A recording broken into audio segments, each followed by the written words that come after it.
Hi, Megan. How are you? Hi, I'm doing great. How are you, Ranjeet? Wonderful. Wonderful. Nice to see you. Yes, likewise. Are you ready for a few questions? Absolutely. Okay, Let's great. do Let's that. get started.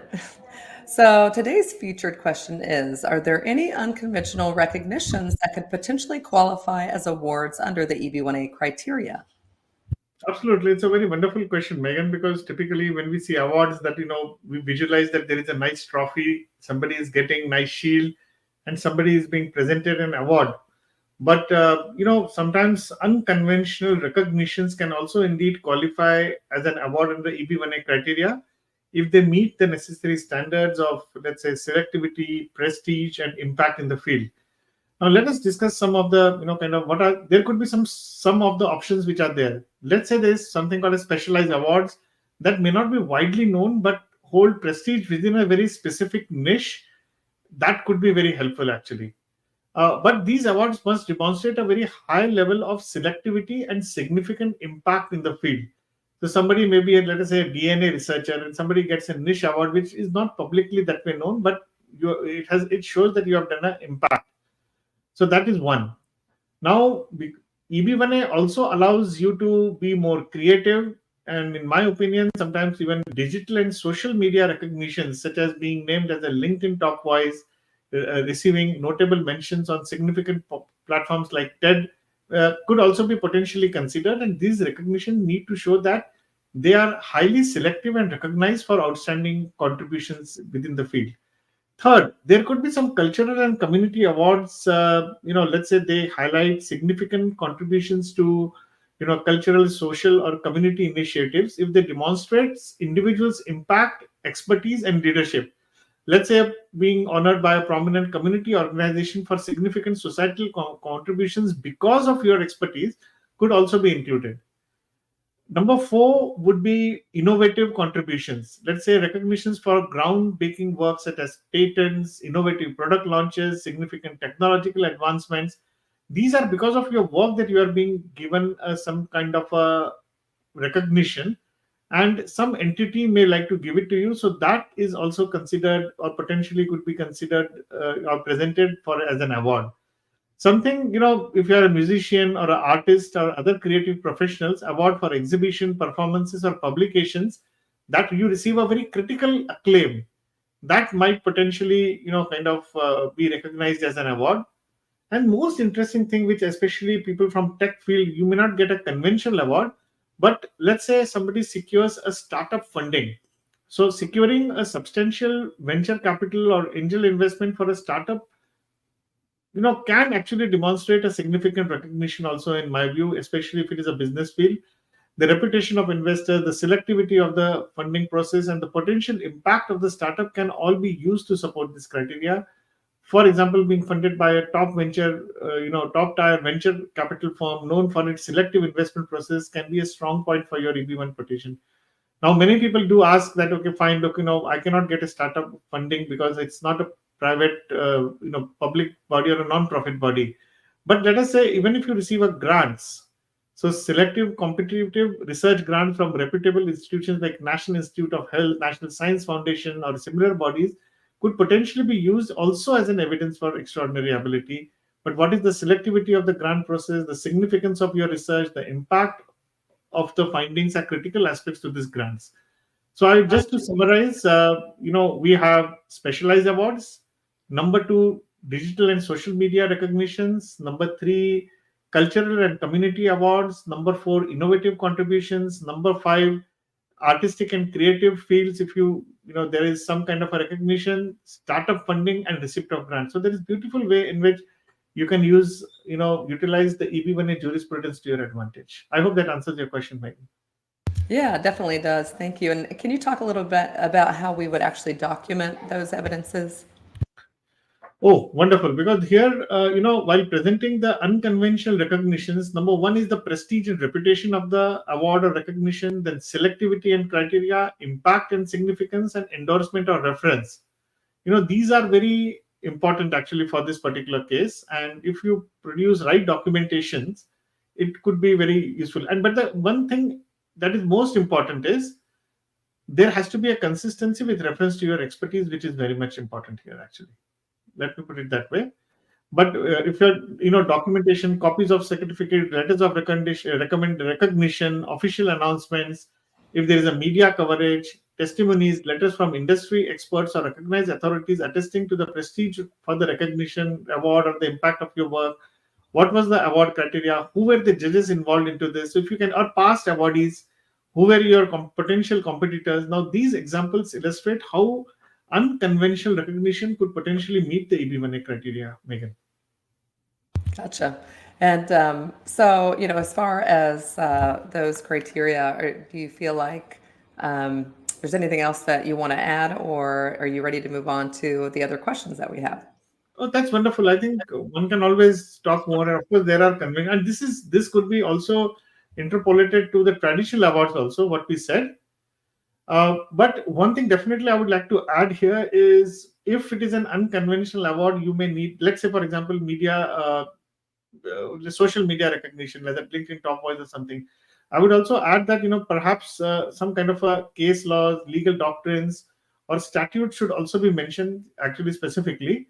While EB1A, in my view, does allow you to be creative, but it is always burden of persuasion is always upon you to connect all the dots together. Actually.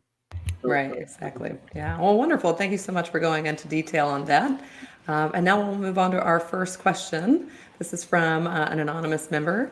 And they say, did you see any conflict of interest to publish your research articles as a software professional with your employer? What measures should one take before publishing scholarly articles for citations? well, I think we keep on getting this all questions again and again. Actually, that first citations are not necessarily warranted for the purpose of EB1A. There is also a case law. I think it's Kazarian which talks about that. Well, conflict could be in with respect to your organization. If you're on there are two aspects to it. That number one, if you're on a visa, you cannot get paid. So if you write somewhere or publish something, you should not be paid for that. So that's the first important aspect. Second, you should not be. You always check with your HR or your organization whether you can publish what it is, what you are writing, because you cannot be publishing something that could be potentially be perceived as a proprietary with the organization. Now, it's not applicable only for software professional, but this is generally, it is generally for everybody. If you're an academic professional, then things may become much more easier for you. But otherwise, there is no challenge for this. But yes, I think obviously you don't use AI tools for this because then it can be kind of shaped up. It can very easily be pointed out that it is not your article that you have published, and it will not get published at the first place also. Actually, that's the first thing. But it is always should be your work. It should be your writing that it should be there. No copying of articles, and just don't kind of Google something and just cut and paste. Many people think that okay, with modern AI tools you can do that. It could be quite highly conflicted actually. So I would just suggest that do your own creative work, put your contribution, put your best foot forward, and as I say, that become the best version of this will help you to become the best version of yourself. Use Yeah. organic ways of doing things. Absolutely. Yeah, and our next question is I work on projects involving confidential company information or intellectual property. How can I demonstrate my work and expertise? Wonderful question. Now, I think this is essentially will go into a critical role criteria or possibly a leadership or critical role. Now, let's say, for example, you have worked with a particular client and you have done certain work for that particular client. Even you may not like to disclose the clients, forget the details or the whole project that you did. Perhaps the company may be unwilling to allow you to even disclose the client's name also in that particular case. We have seen several cases here in the program where things were there, but the letter stated something like this, that our client worked for a prominent government entity, bracket one of the biggest counties in the United States, something like that. And then what was done was mentioned. You don't have to get into specific. For example, it may imply that it helped to transfer the data regarding, or let's say, for example, land records regarding X degree of data to the cloud, something like this. Or there could be 10 other things that would be mentioned. This person X, not only helped to execute the project with a team of 200 people, but also helped to secure the contract, which enhanced the company's revenues to Y dollars. don't have to go into specifics, but at least the relevant details which are possible definitely would have to be disclosed. Look at from a perspective that if the company were to seek a funding for somebody, definitely you are going to pitch something. So take it as a pitching actually, so that becomes easy. You don't have to give the whole confidential details to the in the documentation, but definitely these are the things by virtue of which you could demonstrate your work and expertise. So even though data is confidential, and sometimes it is like this. Let's say, I'm just making a hypothetical case. Let's say you are working with Coca Cola and you are responsible for making the Coke formula. You actually don't have to disclose the Coke formula to USCIS.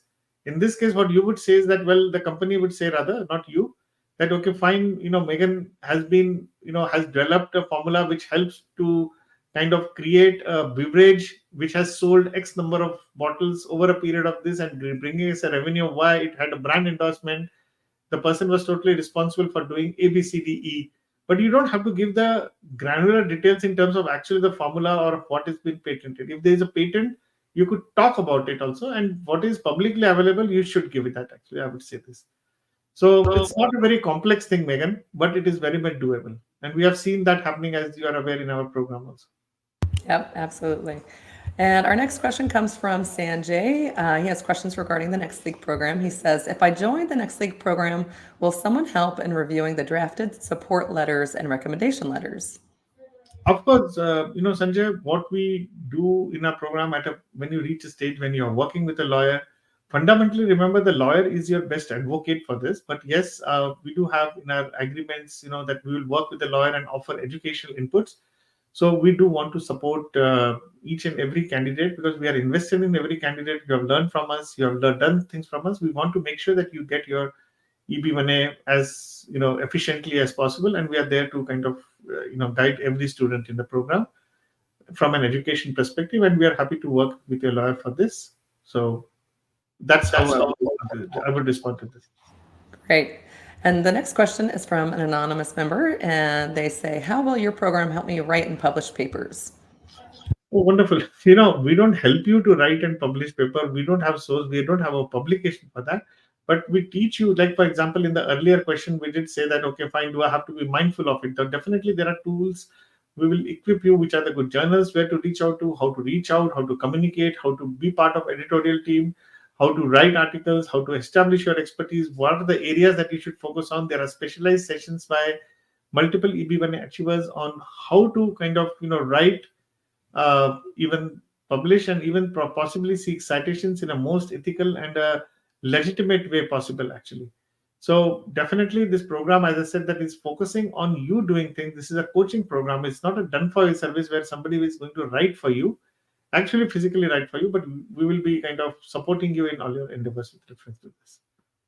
Great. And the next question is Aditya asks, if I join the Next League program, will Ranjeet be my coach, or do you have other coaches that are supporting students?